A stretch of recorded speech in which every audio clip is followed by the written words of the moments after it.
예, 바로 두 번째 주제인 연준이 인플레를 오판하는 것 아닌가? 각계에서 우려가 이어지고 있다. 그리고 실제 불안 요인은 무엇일까? 한번 순서대로 살펴보겠습니다. 일단은 연준이 어떤 오판? 네, 이게 뭐냐면 이제 11월 달에 연준의 FOMC 회의에서 인내심이라는 단어를 파월 의장이 세 차례 사용을 했죠. 이걸 가지고서 증시에 안도감을 주는 데 성공을 했습니다. 그런데 이 FOMC가 11월 3일이었거든요. 이게 수요일이었고요. 근데 그 주 금요일에 나왔던 월간 고용이 굉장히 잘 나왔고요. 그 다음 주에 나온 소비자 물가, 그리고 지난주에 나왔던 소매 판매까지 데이터들이 모두 다 서프라이즈를 기록을 했습니다. 이게 서프라이즈라는 거는 경기 과열이 보인다는 것이죠. 실업률은 어느새 4.6%까지 떨어졌고, 소비자 물가는 이제 5%대 일시적인 게 아니라 6%대까지 올라갔고요. 소매 판매는 시장의 기대를 넘는 수준이 나왔다는 거죠. 그러다 보니까는 각계에서 연준이 과연 지금도, 그러니까는 11월 회의에서 인내심이라는 단어를 썼지만 그 뒤에 데이터들을 보니까는 인내심을 철회해야 될 것 같은데 라는 식의 비판을 보내고 있다는 것이죠. 그 비판을 보내시는 분들을 하나하나 한번 가져와 봤어요. 첫 번째는 제임스 블라드입니다. 테이퍼링의 속도를 2배 더 높이자라고 구체적인 숫자까지 제시를 했어요. 사실 제임스 블라드라는 인물 여러분들 이미 익숙하실 겁니다. 왜냐하면 올해 들어와서 연준 내에서 매파적 의견을 계속해서 내고 있거든요. 그래서 에이 뭐 그냥 듣고 흘리지 뭐 이 사람 원래 그런 사람이잖아 이렇게 생각을 하실 수도 있어요. 그리고 사실 지금까지 86번가에서도요 제임스 블라드에 대해서는 중량감이 조금 떨어지는 것처럼 그런 뉘앙스로 제가 다루어 왔었습니다. 왜냐하면은 이제 투표권이 올해는 없거든요. 근데 지금부터는 정말로 귀 기울이기 시작해야 되는 그런 아주 변곡점의 시기랄까요? 그렇게 얘기 드릴 수 있을 것 같아요. 왜냐하면 내년부터는 회의에 투표권이 생기거든요. 결정적인 차이죠, 그쵸? 여기서 잠시 저희가 연준의 시스템에 대해서 이미 잘 아시는 분들도 계시겠지만 혹시 모르시는 분들을 위해서 말씀을 드려볼게요. 일단 FOMC 미팅에서는 총 12명이 투표권을 행사를 하게 됩니다. 연준 위원들은 7명이고요. 상시 투표권을 보유합니다. 참고로 지금 한 자리가 공석이에요. 채워지지 않고 있습니다. 그 다음에 지역 연준이 12곳이 있거든요. 그 중에서 5곳이 투표권을 행사를 해요. 그러면은 12명 중에 5개밖에 안 되니까 7군데는 투표권 행사를 못하죠. 그쵸, 여러분? 그러다 보니까는 로테이션을 합니다. 해마다. 근데 특별 대우를 해주는 지역 연준이 있어요. 어디냐? 금융의 수도 뉴욕입니다. 뉴욕 연준 총재는 지역 연준 중에서 유일하게 연준 위원들과 마찬가지로 상시 투표권을 보유를 하게 됩니다. 그러다 보니 나머지 11개 지역이 4자리를 놓고서 번갈아 가면서 투표권을 행사를 하게 되는 것이죠. 그래서 이 같은 시스템에 따라서 제임스 블라드가 내년에 투표권을 획득하게 된다라는 것입니다. 근데 이분의 멘트가 요즘 더 강해지고 있거든요. 근데 이제 특히나 이제 지난주에 어떤 멘트를 했는지를 한번 말씀드리면 조금 놀라실 거예요. 앞으로 회의에서 더 매파적으로 가는 것을 고려해야 한다. 테이퍼링 규모를 월 150억 달러에서 300억 달러로 늘리는 방안을 검토해야 한다. 그래서 테이퍼링의 종료가 내년 6월이 아닌 3월로 앞당겨야 한다. 그리고 테이퍼링 종료 시 곧바로 대차대조표의 축소를 허용해야 한다. 내용이 많죠. 그죠? 일단 여기까지는 이해가 좀 그래도 쉽게 되시죠. 뭔가 테이퍼링 하는 금액을 2배 늘려서, 그러니까는 자산 매입을 줄여나가기로 약속한 금액을 2배 늘려서, 그러면은 더 빨리 끝이 나겠죠. 그쵸? 그래서 테이퍼링 종료가 내년 6월이 아닌 3월로 빨리 끝내버리자. 그러니까 긴축을 하자는 거죠. 그러고 테이퍼링이 종료되자마자 대차대조표의 축소를 허용해야 된다라고 했습니다. 이게 무슨 내용인지 조금 더 들어가서 한번 살펴볼게요, 여러분. 이거는 뭐냐면 이제 연준이 계속해서 지금 QE라는 걸 통해 가지고 자산을 매입을 하고 있어요. 자산을 매입하고 근데 이제 테이퍼링이라는 거는 그 금액을 줄여 나가죠. 줄여 나갔는데 오케이 테이퍼링 끝났어요. 매달 QE를 안 해요. 그러면은 연준은 무슨 일이 벌어지느냐라고 하면 가지고 있는 자산 중에서 만기가 도래하는 것들이 여러분들이 있겠죠. 그쵸? 만기가. 그러면 예를 들어 만기가 다음 달에 100원이 만기가 돌아왔다. 그때 연준이 100원만큼 다시 자산을 사지 않으면 연준의 대차대조표는 100원만큼 줄어들게 되겠죠, 여러분. 그래서 테이퍼링이 종료가 되어야 돼요. 그러니까는 달리 말하면 QE가 종료가 되어도 연준은 이제 이게 단순히 이게 대차 대조표가 줄어들기 시작하면 긴축의 속도를 앞당겨 버리는 그런 식으로 시장이 이해를 하게 될 거잖아요. 그러니까는 만기가 돌아오는 자산만큼의 금액에 대해서는 연준이요, QE가 끝나도 재투자를 합니다. 이게 지난번 금융위기 때 그렇게 했었어요. 그렇게 되면 무슨 일이 벌어지냐? 연준의 자산 총액은 늘어나는 건 아니지만 총액이 줄어들지는 않고 계속 유지가 됩니다. QE가 끝났음에도 불구하고요. 그래서 진짜로 연준이 자산을 줄이는 시기, 이거 이제 재투자도 그만둔 시기라는 거거든요. 그때가 되면은 야, 진짜로 연준이 자산도 줄여나가고 긴축을 하는구나, 뭐 이런 느낌들을 받으실 거다라는 겁니다. 근데 여기에 대해서 제임스 블라드가 테이퍼링 끝나자마자 바로 하자라고 얘기를 한 거예요. 그러면 우리가 과거 사례하고 비교를 해보게 되겠죠. 야, 그러면은 과거에 금융위기 때는 어떻게 했는데? 라고 하면 금융위기 때 보시면은요, 테이퍼링이 종료가 된 거예요. 그러니까 양적완화 종료가 된 게 2014년 12월이었어요. 그러고 나서 첫 금리 인상이 딱 1년 뒤인 2015년 12월에 됩니다. 재투자 중단이 금리 인상보다 늦어요, 여러분. 왜 당시 금융위기 때 연준이 behind the curve라는 단어를 쓰거든요. 그러니까는 이제 그 시장에서 경제가 좋아지는 속도보다 한 발짝 뒤에서, 그러니까 계속해서 우리가 완화적으로 해야 돼. 우리가 비록 금리를 올려가지만은 그 금리 올려가는 것보다 경제가 더 좋을 때만 금리를 올려간다는 거죠. 그래서 항상 우리는 behind the curve 해가지고서 경제를 완화적인 상태로 유지를 할 거야, 금융환경은. 그렇게 하기 위해서 금리 인상하고 재투자 중단을 동시에 진행을 초기에 안 했습니다. 2년 뒤에 재투자 중단이 이뤄지게 됩니다. 근데 이번에는 첫 금리 인상보다도 어떻게 보면 재투자 중단을 먼저 이 순서를 뒤집자는 거죠. 그러니 이 얘기를 들으면 매파적이다라는 게 당연히 빡 감이 오시죠, 그쵸? 그리고 여기에다가 제가 느끼기엔 이건 정말 쐐기였어요. 쎄한 멘트였거든요. 뭐냐 하면 제임스 블라드가 연준이 향후 2번의 회의에서 호키시해져야 된다 라고 이야기를 했습니다. 향후 2번의 미팅이다라고 하면 12월하고 1월의 미팅입니다, 여러분. 근데 제가 말씀드렸죠. 내년부터는 제임스 블라드가 투표권이 생긴다고요. 올해는 없지만. 향후 2번, 12월, 1월이 중요하대요. 그럼 1월 미팅부터는 블라드가 투표권을 행사를 하거든요. 여러분들 내년 1월부터는요, FOMC 미팅 성명서에서 누가 반대표가 나왔다. 그러니까 모두가 찬성했다. 지금은 보시면 뭐 특별한 경우를 제외하고는 연준 성명서 나오면은 보시면 항상 전원 찬성이거든요. 오늘 내용에 대해 전원 찬성했다. 뭐 voting for 해가지고서 쫙 나온단 말입니다. 근데 이제는 반대표가 나올 수도 있을 것입니다. 그거를 내포한, 어떻게 보면 나는 이렇게 할 거야 라는 걸 미리 엄포를 날린 거죠, 지금. 두 번째 비판은 누가 했느냐라고 하면은 윌리엄 더들리입니다. 윌리엄 더들리 뭐라고 했냐 하면 희망이라는 거는 전략이 될 수 없다라고 했습니다. 그러니까 연준이 인플레가 내려오기를 희망하고 있고, 완전 고용이 좀 늦게 되기를 희망하고 있고, 그 다음에는 경제가 계속 좋기를 희망하고 있고, 그 희망이라는 가정하에서 전략을 짜고 있다라는 거죠. 그래서는 안 된다라고 얘기를 한 겁니다.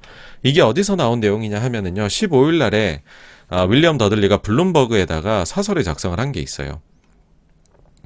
제목이 연준은 스스로 어려운 상황으로 몰아넣고 있다. 그러면서 현재 상황이 어떤지를 나열을 합니다. 그리고 여기에 대해서 이제 더들리가 우려를 표명을 하죠. 세 가지인데요. 첫째, 인플레가 높다. 소비자 물가 6.2% 상승. 지난 30년간 가장 높은 속도다. 그리고 상승 압력이 넓게 퍼져나가고 있다. 더 이상 몇몇 아웃라이어들 때문이 아니다.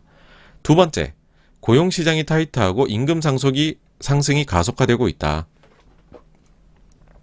실업률은 4.6%까지 빠르게 내려왔고 퇴사율이 기록적인 수준이다. 특히나 지난 4분기 동안 민간 고용자의 임금 상승률이 4.6%로 80년대 이후 가장 높다. 여기다가 소비자 가격 인상이 지속되면서 인플레에 대한 기대가 계속해서 상승하고 있다. 3년 기대 인플레이션 중간값이 1년 전에는 2.7이었는데 지금 4.2%까지 상승했다. 국채 10년물에 반영된 기대 인플레이션이 1년 전에는 1.7이었는데 지금 2.7%까지 상승했다라는 겁니다. 그래서 인플레이션을 우습게 봐서 안 된다라는 겁니다, 지금. 그러고 나서 이렇게 얘기해요. 이런 상황임에도 불구하고 연준은 왜 빠르게 움직이지 않나? 더들리는요, 자문자답을 합니다. 이런 질문을 화두를 던지고, 그 다음에 자기가 생각할 때는 이런 이유들 때문에 연준이 지금 빠르게 못 움직이는 것 같아 라고 해요. 첫째, 여전히 연준의 관계자들은 현재 인플레를 공급망 교란으로만 여기고 있다. 이는 사실로 판명될 수도 있지만 관련이 없는 것으로 판명될 수도 있다라고 얘기를 하고 있죠. 두 번째로, 연준의 관계자들은 완전 고용에 도달하지 못했다고 생각한다. 이 프라임 에이지라는 단어를 11월 FOMC에서 썼어요. 네. 그러니까는 주요 이제 일하는 연령대를 말하는 거죠.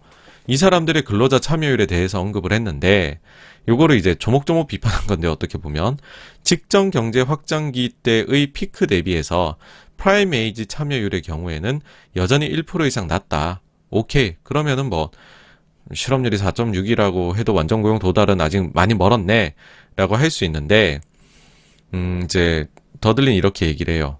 연준이 보기에 연준에서 이 참여율이 과거 피크 수준이 되어야 완전 고용이라 여기는 듯한데 그래서는 안 된다라는 거죠. 뭐냐면 과거 사례를 보면 이 참가율이라는 거는 속도가 매우 더디게 올라간다라는 것입니다. 더들리의 우려이죠. 과거 사례 중에서요, 2015년부터 2019년까지 참가율이 2%포인트 상승하는데 4년이 걸렸다고 합니다. 단순히 보면 그러면 1% 오르는데 2년이 걸릴 거다라는 거죠. 야, 2년 동안 그럼 완전 고용 안 됐다고 금리를 안 올릴 거야? 이렇게 반문하고 있는 겁니다. 세 번째, 연준의 관계자들은 여전히 인플레 기대치가 잘 고정되어 있다고 본다. 라는 것도 비판을 했습니다. 연준의 기대 인플레이션 지수는 현재 2.06%라고 하고요. 근데 이 지수 자체에 대해 더들리가 얘기하기를 이 지수는 역사가 짧다는 겁니다. 고작 1999년부터 측정이 되었고 그다지 이게 변동성이 적어서 움직이지 않는, 그러니까 이게 과연 인플레 기대치를 적시에 파악할 수 있는 좋은 지수인가? 아니면 이건 후행 지표에 불과한가?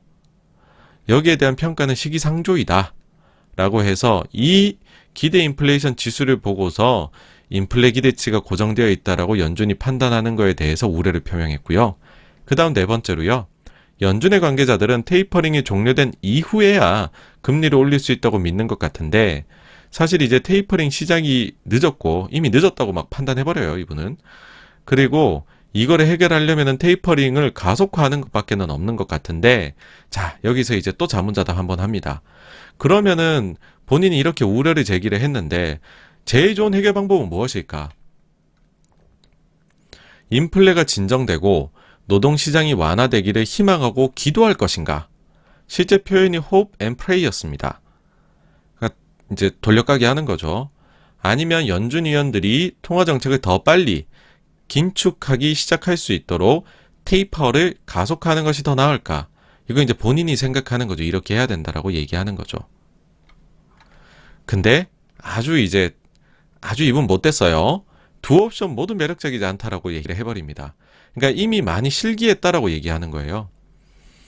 만약에 기다리면, 연준이 인내심 가지고 기다리면 경제가 매우 과열될 거다. 그럼 연준이 이 경기 과열에 제동을 걸기 위해서 조기 경기 침체를 이제 그 긴축을 빠르게 나서고 조기 경기 침체가 촉발될 수 있다라는 거죠. 반대로 테이퍼링을 만약에 가속화해버리면 연준 관계자들이 지난 1년 동안 그렇게 테이퍼 텐트럼, 긴축 발작을 피하려고 애썼는데 이게 이제 물거품이 될 수 있을 것이다 라는 거죠. 그러면서 끝에 이제 끝맺음을 희망이라는 거는 전략이 아니다. 그거는 그 자체로 문제이다 라고 얘기를 합니다. 그리고 여기에다가요, 아주 매파적인 이하를 추가로 덧붙이는데요. 인플레이션을 잡기 위해서는 금리를 적어도 3%까지는 올려야 할 수도 있다. 그렇다면 적어도요, 12번은 금리를 인상해야 된다는 거거든요. 여러분, 지난 금융위기 때 연준이 금리 인상을 9번 했습니다. 15년에 한 번, 16년에 한 번, 17, 18년에 7번 했거든요. 그때보다 속도가 더, 그 다음에 그 올리는 폭 자체가 높아져야 될 것이다라고 얘기를 한 거죠. 그리고서 또 이제 그 추가적으로는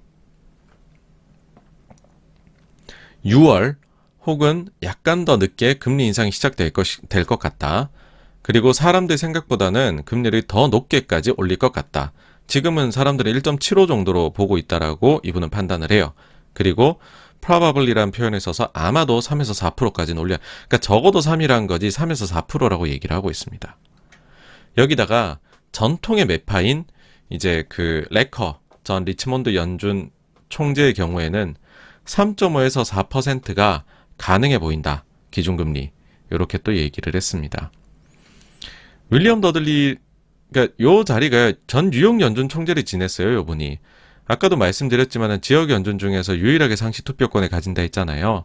그러니까 여기는 추가적인 역할이 있거든요. 뭐냐면 QE 같은 연준의 대차 대조표 관리 이걸 실제 집행하고 파악하는 것이 뉴욕 연준입니다. 그러니까는 중요한 역할을 한다고 볼 수 있죠. 그리고 이 뉴욕이라는 위치 자체가 지리학적으로 아주 이제 요지이다 보니까는 실제로 월스트리트의 의견을 청취를 가장 활발하게 하는 곳. 그래서 이제 그런 것들을 내부의 분위기를 알려줄 수 있는 곳이다라는 거죠. 그래서 혹자들은 뉴욕 연준을 3인자라고도 칭하기도 해요. 그리고 놀라웠게도요. 이 더들리는 현직일 때는 대표적인 비둘기파였습니다. 비둘기파가 이렇게 얘기를 하고 있는 겁니다, 여러분. 세 번째 비판이자 모하메드 엘 에리언. 요분은 이제 그 최대 채권 운영사인 핑코 CEO 출신이고 지금 알리안츠 모회사인 알리안츠 고문을 하고 있죠. 인플레가 일시적이라는 미국 연준의 주장은 신뢰를 잃었다. 영어로는 이렇게 표현을 했습니다. 네. 그래서 연준이 현재 인플레 관련해가지고 신뢰를 시장에서 잃어가고 있는 것으로 보인다라고 지적을 했고요. 레리 서머스, 요분은 뭐 제가 좋아하지는 않습니다. 근데 어쨌든 지금 현재 인플레 올 것이다에 대해 가지고서 일종의 이제 센 배팅을 1년 전부터 하셨고 맞춘 게 됐죠, 지금. 그러다 보니까는 이제 시장이 점점 더 주목을 하고 있는데 아주 뼈를 때리는 멘트를 했어요. 어떻게 보면 저는요, 앞에 이런 사람들의 멘트는 그 연준이나 아니면은 사실은 연준의 주인은 의회이고 대통령이거든요. 뭐 이렇게 말씀드리면은 아니 연준이 그래도 독립성이 있는데라고 말씀하실 수 있겠지만 임명을 누가 합니까? 그리고 여기에 대해서 투표를 상원 인준을 통과를 해야 되잖아요. 그러다 보니까 전직 연준 이제 그 의장을 지냈던 분들이 공통적으로 하는 말이 연준의 주인이 누구일까? 의회입니다. 뭐 이런 식으로 멘트들 하신 기록들이 이미 있거든요. 어쨌든 그러다 보니까 정치권이 상당히 이쪽에 촉각을 곤두세우는 인플레 문제에 뼈 때린 얘기를 했죠. 인플레이션 못 잡으면 트럼프한테 정권 빼앗긴다라고 이야기를 했습니다. 이게 제가 볼 땐 제일 하여튼 아프게 다가왔을 것 같고요. 구체적으로는 이제 그 과다한 인플레이션에 대해 가지고서 컨트롤을 제대로 하지 못하면은 도널드 트럼프가 다시 힘을 얻어서 돌아올 수 있는 리스크. 그러니까는 이걸 좀 의역하면 트럼프한테 정권 뺏길 수도 있다라고 이제 얘기를 했다라는 거고요. 그 다음 다섯 번째는 빌 에크먼입니다. 베이비 버핏이라는 별칭을 가지고 있고 지난 코로나19 때 하락 배팅을 잘 해가지고서 짭짤한 수익을 올린 것으로 네, 또 최근에 유명해졌죠. 그 사이에 조금 이제 시장 주목받는 위치에선 많이 멀어져 있다가 코로나로 이제 아주 화려하게 부활을 했죠.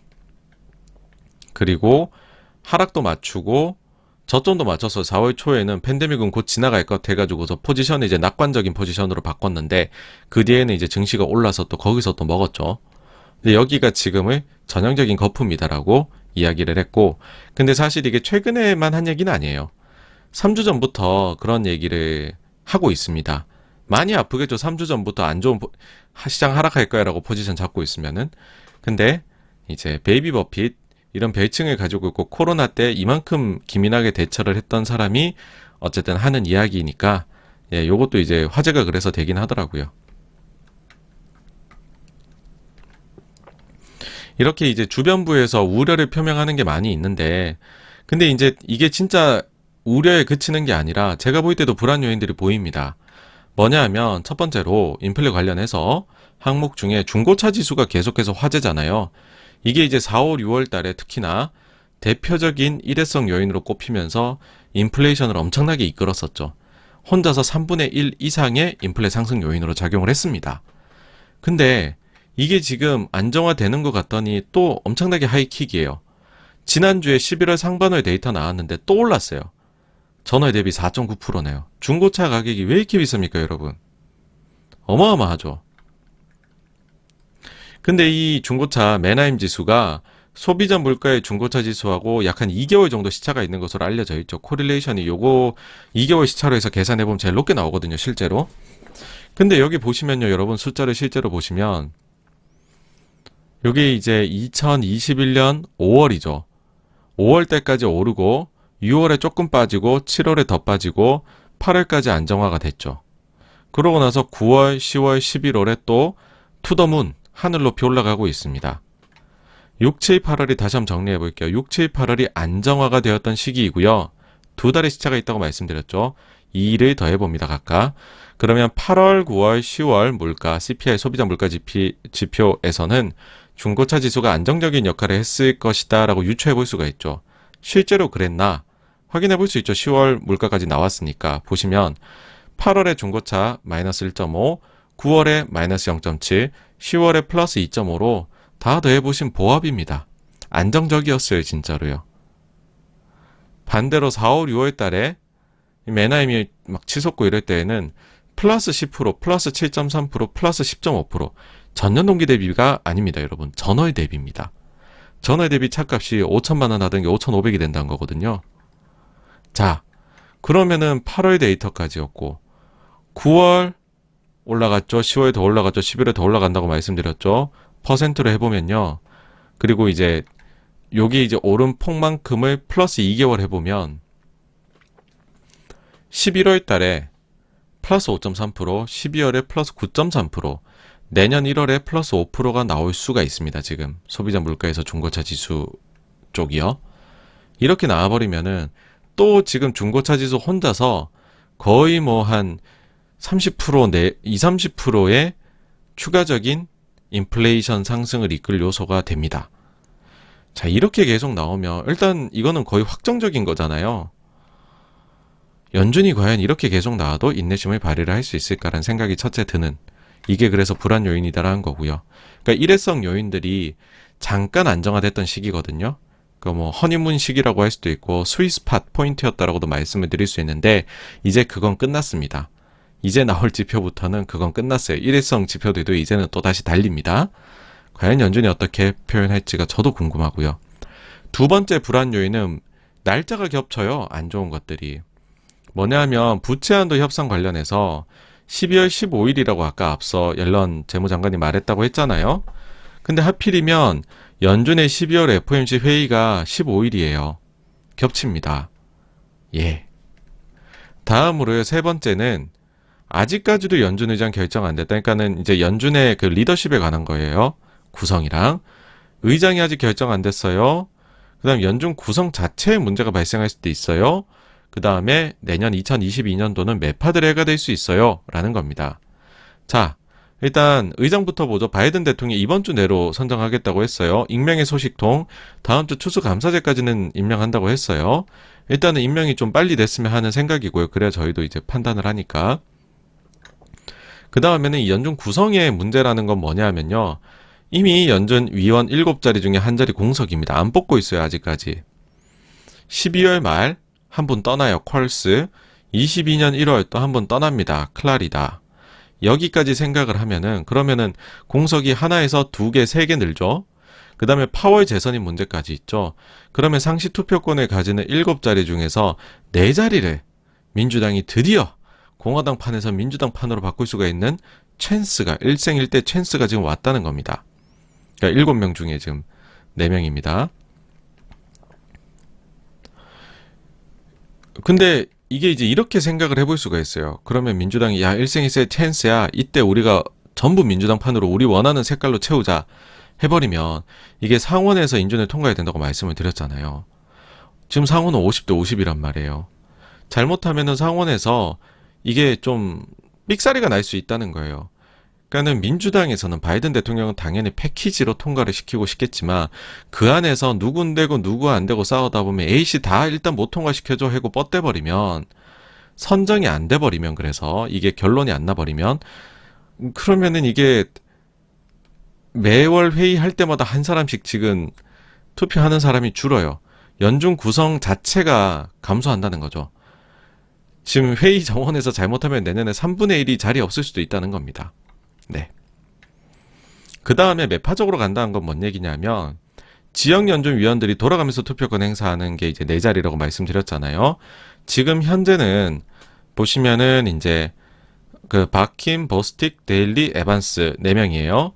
요분들이 지금 올해 투표권 가지고 있는데 요 두 분은 좀 이제 마일드한 비둘기, 요 두 분은 마일드한 매파로 이제 흔히들 이제 그 분류를 합니다.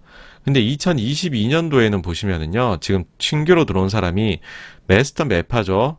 그 다음에 블라드 매파죠. 그 다음에 에스더 조지 매파죠. 거기다가 로젠글은 이제 그 개인 투자 문제 때문에 자기가 사표 쓰고 떠났잖아요. 요 후임이 아직까지 결정이 안 된 걸로 아는데 버스턴에서도 이제 누가 나올지 모르겠습니다만은 어쨌든 여기까지만 봐도 일단 매가 더 많아진다. 잘못하면 매가 4명이 내년에 늘어나게 된다라는 겁니다. 뭐 최악의 상황은 이건 거죠. 콜스도 후임 못 구하고 클라리다 못 구하고 파월, 브레이나드, 보우먼, 월러가 끌고 가는데 여기 4자리에다가 윌리엄스에다가 그 다음에 지역 4명 추가인데 지역 4명은 다 매파. 그러면은 이것만 해도 지금 투표권 발의할 9명 중에 4명이 매파가 돼버리거든요. 네, 좀 희한하게 흘러갈 수 있습니다. 그래서 결정을 빨리 내려야 된다고 제가 그만큼 강조를 드리는 건데 진짜 늦네요. 그리고 여기에 추가적으로요. 지난 금요일에 연준 이제는 현직 인사들의 매파적 발언이 나왔다라는 거 아까 말씀드렸는데 구체적으로 한번 살펴볼게요. 이것도 좀 싸한 게 있어요. 지금 리차드 클라리다 부의장이 본인은 이제 현재하고 12월 FOMC 미팅 사이에 나오는 데이터를 눈여겨보겠다고 했습니다. 다음 FOMC 미팅이 12월 15일이죠, 여러분. 그러면은 12월 초에 월간 고용보고서, 그 다음에 이제 소비자 물가, 뭐 다 나옵니다, 데이터들이 다 나와요. 여기서 만약에 아까 보여드린 대로 뭐 이런 것 때문에 인플레 높게 나오고 뭐 고용 그 다음에 아주 서프라이즈로 또 나와가지고서 만약에 뭐 또 실업률이 4.4% 막 이렇게까지 뚝 떨어진다. 그래버리면 자기는 그거를 정책 결정에 반영을 하겠다라는 겁니다. 눈여겨보겠다라고 했거든요. 그래서 구체적으로 이렇게 언급해요. 12월 회의에서 테이퍼링 속도를 높이는 것에 대해 이야기 나눈 것이 적절할 수도 있다라고 얘기합니다. 당장 다음 달 회의에서 테이퍼링 속도 조절 우리 결정 내려야 되는 거 아니야? 혹시 데이터가 너무 잘 나와버리면. 그러니까는 물가 높게 나오고 실업률은 낮게 나오고 이런 얘기인 거죠. 클라리다가 내년 1월 31일에 퇴임을 합니다. 그렇다라는 말은 12월 회의하고 1월 회의까지는 투표권이 있어요. 네. 그러니까는 아직까지는 소중히 들어야 된다. 멘트를. 그거 추가적으로는 이제 가실 분이다 보니까는 아주 먼 미래 얘기도 하는데 이것도 살짝 좀 그랬어요. 연준은 중앙은행의 2% 미래 연준은 중앙은행의 2% 인플레이션 타깃이라는 목표를 재조정하기를 원할 수도 있을 것 같다. 라고 얘기합니다. 그러니까 잘못하면 이거 지금 2%로 얘기했다가 더 높게 구조적으로 나와버리면 니네 어떡할래? 라는 게 포함되어 있는 멘트였다라고 생각하고요. 그 다음에 크리스토퍼 월러 같은 경우에 이런 얘기를 합니다. 최근 노동시장의 강력한 회복과 그 다음에 인플레이션, 높은 인플레이션 데이터를 볼 때에 테이퍼링의 속도를 높이고 완화 기조를 제거하는 데에 속도를 높여야 할 수도 있다라고 얘기를 합니다.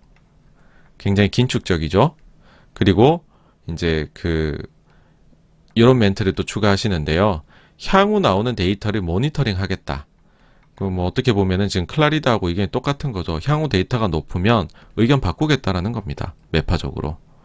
그리고 이제 인플레이션에 대해서는 인플레가 사라지기를 기다리는 것이 최적의 정책 대응은 아니다라는 멘트를 합니다. 이거 어디서 들어보신 것 같죠, 지금? 앞서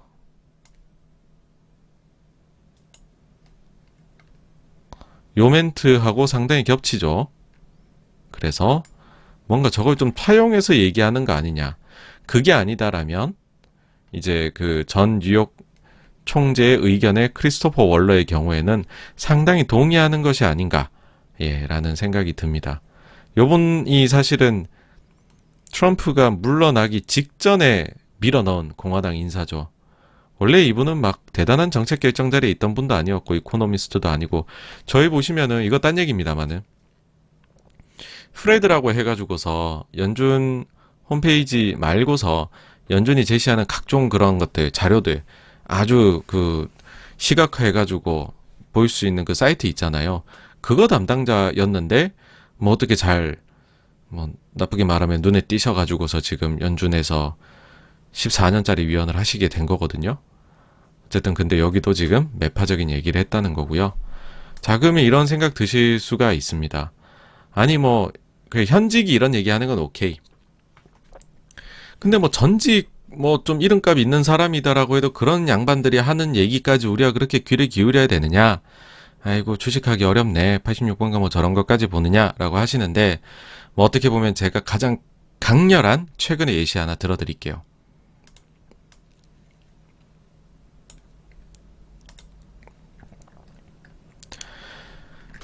자, 전직 연준 의장이었던 제니 델런, 고 전임 의장이었던 벤 버냉키입니다. 여기가 공동으로 글을 하나 써요. 보시죠. 버냉키하고 옐런이 썼습니다. 시기는 언제냐면 금융시장의 혼란이 어마어마했던 2020년 작년 3월 18일이었습니다.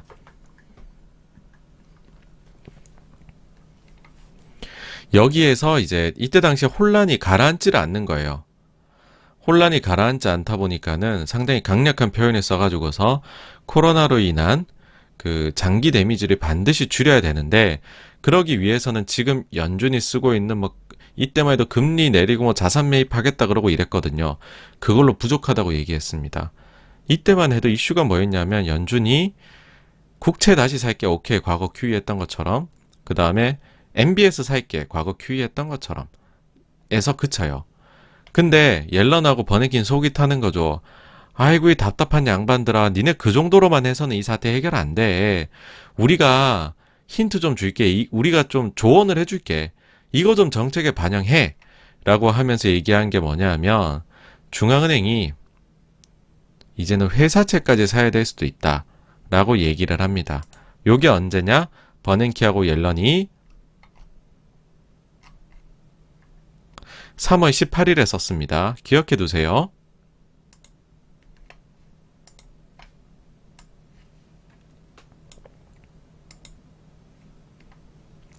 요게 연준에서 3월 23일에 나온 자료입니다. 여기서 보시면은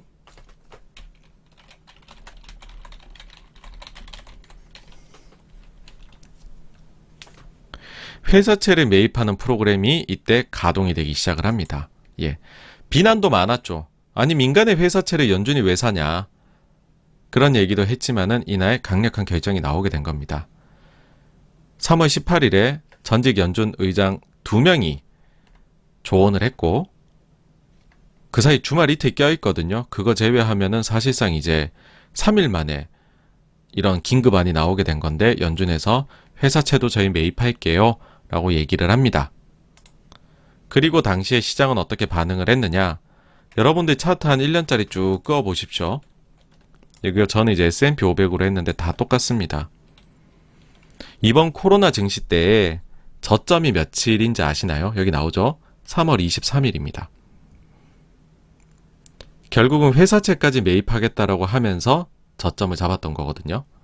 그러니까 이거 보니까는 야 이거 진짜 뭐 민간에 있는 나중에는 쓰레기까지 다 사겠네 싶은 생각이 든 거죠.